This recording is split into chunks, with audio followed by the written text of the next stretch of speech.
ला इलाहा इल्लल्लाह मुहम्मदुर रसूलुल्लाह। अल्लाह ही है, अल्लाह के अलावा कोई नहीं। अरशद मदनी ने जो कहा है कि जो अल्लाह है वो ओम है, इसको आप किस तरीके से देखते हैं?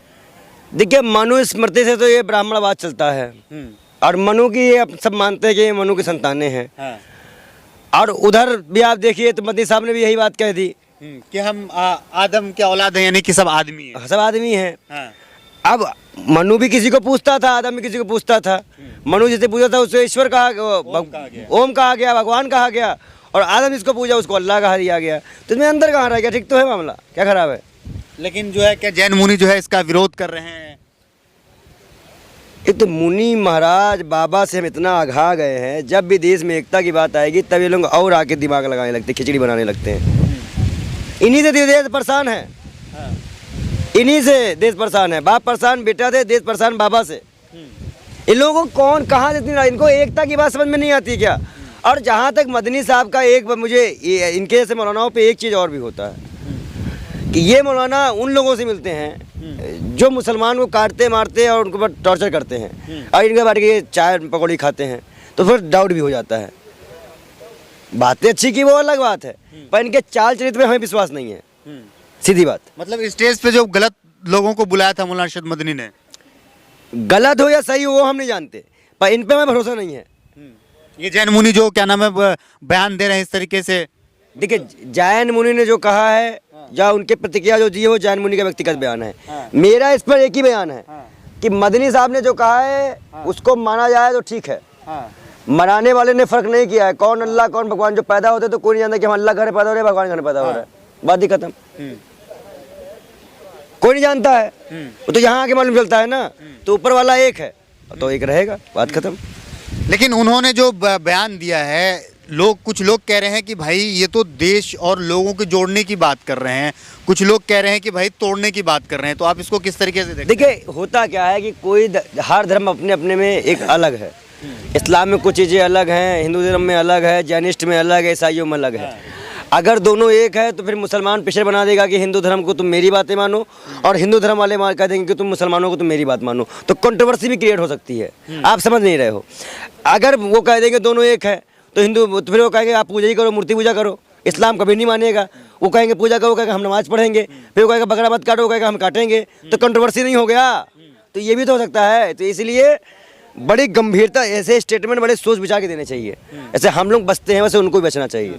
लेकिन सवाल यह है कि मौलाना अरशद मदनी ने गलत कहा या सही कहा है? आप उनका बायकॉट करेंगे? प्रैक्टिकली तो ठीक नहीं है। कैसे ठीक नहीं है प्रैक्टिकली? और मानने के हिसाब से ऊपर वाला एक है, को सनातन धर्म की अपनी एक अलग विधियाँ हैं, इस्लाम की अलग है, जैनिस्ट की अलग है, बौद्धिस्ट की अलग है। मैं बार बार आपसे बता दे रहा हूँ, उनको एक प्रक्रिया में आप नहीं ला सकते, क्योंकि परंपराएं, रीति रिवाज, खान पियान, रहना, शादी ब्याह सबके चीज़ अलग अलग है। तो इस चीज़ को मत मिलाइए। इस्लाम का उदय हजरत मोहम्मद साहब के उससे हुआ नहीं, कुरान से हुआ। आपको जानकारी नहीं, इस्लाम का उदय, इस्लाम जो है क्या नाम है हजरत मोहम्मद साहब से शुरू नहीं हुआ है भैया। ये अगर जानकारी नहीं है तो मैं बता दूं। 1 लाख से ज्यादा पैगंबर आए हैं।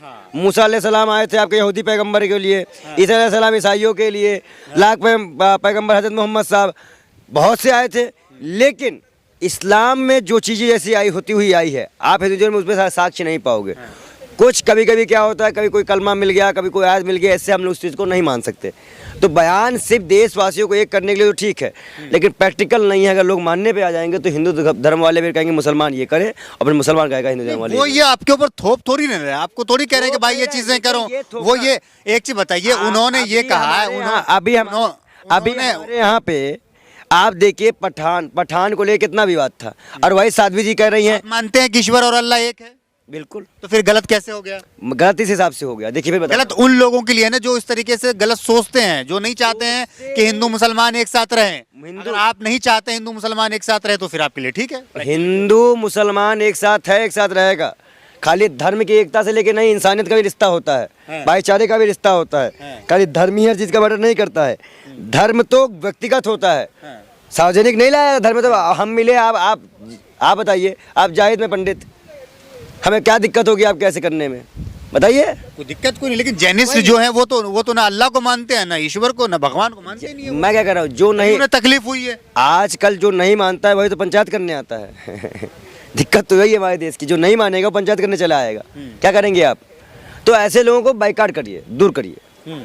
और कहीं ना कहीं इस तरह के बयान आप धर्म के हटा के मदनी साहब को अपने मुसलमान बच्चों के लिए युवा, नौकरी, कंप्यूटर, इसकी बात करनी चाहिए, दीन इस्लाम की बात करनी चाहिए, नमाज के लिए बोलना चाहिए। मुसलमान क्या नमाज पढ़ने लग गया, हक़ की कमाई कमाने लग गया, ज़कात निकालने लग गया? बताइए। तो पहले जाके मुसलमानों को अच्छे तालीम दें, उनको आप बताएं कि भाई ये बहुत हो गया, जालिम बादशाह बैठ चुका है। लेकिन यहाँ बैठ के जिस हिसाब से मौलाना और पंडित मिले खेल खेल रहे हैं, वो आने वाली जनरेशन के लिए ठीक नहीं है, सीधी बात है। लेकिन आपने पंडित जी, आपने कलमा भी पढ़ा है कलमा, आपको याद है? हाँ, पढ़ा है। क्या पढ़ा है कलमा में? सुनाना ज़रूरी है। नहीं, सुना दीजिए थोड़ा सा। अब मंत्र पूछते तो हम बताते हैं। नहीं, जब आज कहते हैं कि पंडित जी मुसलमान हो गए। नहीं, ऐसा कुछ नहीं। इंटरव्यू चल रहा है, सबको पता है कि हम देखिए, हम बताते हैं, ला इलाहा इल्लल्लाह मुहम्मदुर रसूलुल्लाह। हाँ, इसका मतलब क्या है? इसका मतलब तो नहीं बताया, कलमा बता है कि देखिए, ये कलमा पढ़ाने के बाद ही आदमी को मुसलमान धर्म में दाखिल हुआ जाता इसका है। मतलब ये होता है कि मैं गवाही देता हूँ कि अल्लाह एक है और मोहम्मद साहब जो है वो अल्लाह के रसूल अल्लाह एक है, मतलब अल्लाह ही है, यानी कि ईश्वर एक है। अल्लाह ही है, अल्लाह के अलावा कोई नहीं। इस्लाम धर्म में अल्लाह ही है, अल्लाह के अलावा कोई नहीं। लेकिन हमारे यहाँ पे शंकर भगवान है, विष्णु भगवान है, गणेश भगवान है, लक्ष्मी देवी हैं। हमारे यहाँ कई कॉन्सेप्ट, कई देवी देवताओं को हम लोग पूजा करते हैं। मैं फिर कह रहा हूँ, कॉन्सेप्ट अलग हो जाएगा। आप समझ नहीं रहे मेरी बात को। अच्छा, मैं समझ रहा हूँ, बारीकी से धर्म के मुद्दे को समझ रहा हूँ, इसलिए आपको बता रहा हूँ। तो वहाँ से अल्लाह एक है, और यहाँ पे लक्ष्मी माता है, काली माता है, हमारी देवी है, भवानी, हमारी गौ माता है, सबका हम पूजा करते हैं। तुम कॉन्सेप्ट, ये आपका अकीदा है ना, ये आपका आस्था है, आप उनको पूछते हैं। हाँ, लेकिन उनका सवाल ये था कि अब हमसे कोई पूछे भगवान विष्णु बने हैं कि भगवान शंकर बने हैं, तुम क्या बताएंगे? दोनों एक हैं।